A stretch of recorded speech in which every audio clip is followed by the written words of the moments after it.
শেষ দিনের প্রচারে ঝড় তুললেন যাদবপুর লোকসভা কেন্দ্রের বাম প্রার্থী সৃজন ভট্টাচার্য। শনিবারের ভোটে ছক্কা হাঁকানোর দাবি তার। বারুইপুর পৌরসভার 4 ও 5 নম্বর ওয়ার্ডে দলীয় কর্মী সমর্থকদের নিয়ে প্রচারে নামেন তিনি। তার সাথে ছিলেন পলিট ব্যুরো সদস্য নীলোৎ পল বসু। শেষ দিনের প্রচারে বেরিয়ে সৃজন বলেন, মানুষকে মানুষের ভোট দেওয়ার ব্যবস্থা করতে হবে, পুলিশ প্রশাসনকে নিরপেক্ষ থাকতে হবে। মানুষ নিজের ভোট নিজে দিতে পারলে তিনি ছক্কা মারবেন বলে দাবি সৃজনের। সুজন চক্রবর্তী ও সেলিম জিতবেন বলে তার দাবি। প্রাক্তন 3 তৃণমূল নেতাকে নিয়ে ঘুরছেন নরেন্দ্র মোদী বলে একই সাথে বিজেপি ও তৃণমূলকে কটাক্ষ করেন তিনি।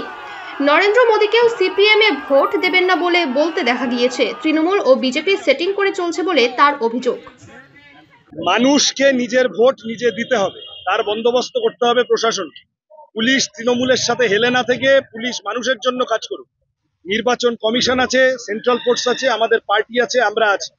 সবাই মিলে মানুষের মতদান করার অধিকার প্রয়োগ করা, এইটা এনশিওর করা এখন আমাদের কাজ।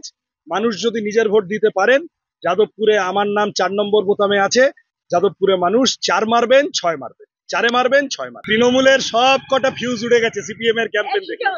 সুজন চক্রবর্তীকে দেখে তৃণমূলের সমস্ত তার কেটে গেছে। সুজনদা দমদমে জিততে চলেছেন, সেলিমদা মুর্শিদাবাদে জিততে চলেছেন। তাদের দুজনের দিকে তাকিয়ে আমরা যারা ছোটরা আছি, আমরাও তাদের থেকে রসদ সংগ্রহ করে বিভিন্ন জায়গায় জিততে চাই। এতদিন তো চললাম, পথ হাঁটলাম। যখন শুরু করেছিলাম কেউ কেউ ছিল, মাঝপথে অনেক লোক জুটে গেল। আর আজকে ক্যাম্পেইনের শেষ দিনে দেখতে পাচ্ছি গোটা যাদবপুর আমাদের সাথে হাঁটছে। আমরা আত্মবিশ্বাসী, মানুষের ভালোবাসা পাবো। আজকে আমার সাথে আছেন সিপিআইএম এর পলিট ব্যুরো সদস্য নীলোৎ পল বসু। তিনি এসেছেন। এই গোটা প্রচারে অনেকে এসেছেন, রাজ্যের বিভিন্ন প্রান্ত, দেশের বিভিন্ন প্রান্ত থেকে। আমরা সকলের কাছে কৃতজ্ঞ। সকলের আশীর্বাদ, ভালোবাসা, পরামর্শ নিয়ে যাদবপুরবাসীর জন্য কাজ করার জন্য আমরা দৃঢ়। মুখ্যমন্ত্রী কাকে ভোট দিতে বলেছেন? তৃণমূলকে। নরেন্দ্র মোদীর ছবিটা দেখেছো? শিলভদ্র দত্ত, শুভেন্দু অধিকারী আর তাপস রায়, 3টে তৃণমূলকে ঘিরে নরেন্দ্র মোদী ঘুরছে। এখন নরেন্দ্র মোদী নেমেছে এই বলতে যে সিপিএম কে ভোট দেবেন না।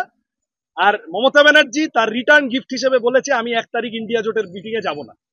তাহলে দুজনের জন্য ক্যাম্পেইন করতে নেমেছে, মাঝখান থেকে গোল করে লাল ঝান্ডা বেরিয়ে যাবে, কোনো চিন্তা নেই।